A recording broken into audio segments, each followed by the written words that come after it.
Healthy ginisang gulay naman nga ang aking lulutuin ngayon. Tara, samahan niyo ko paano gawin to. Kung kulang nga ang budget mo, para sa'yo to. Meron nga ako ditong gulay na ginayat na nabibili sa palengke, yung nakabalot-balot na sa halagang 25 pesos at 3 pirasong itlog. Unahin na nga po natin tong 3 itlog dahil ito ang ating una rin nalulutuin.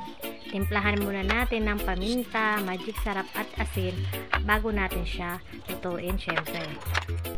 Ready ang kawali at magpainit ng mantika para una natin tong lutuin itlog.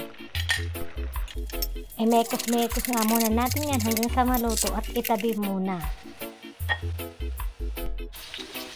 At sa parehong kawali nga, magisa naman tayo ng bawang at sibuyas. Kung meron kayong onion leaves, isama nyo na. Optional lang po yan. Pag sa tingin nyo okay na ang bawang at sibuyas, isunod naman natin ilagay ang gulay. Titimplahan natin siya ng oyster sauce, paminta, magic sarap at asin. Hindi na po natin siya patatagalin para maiwasan natin ang pagka-overcook.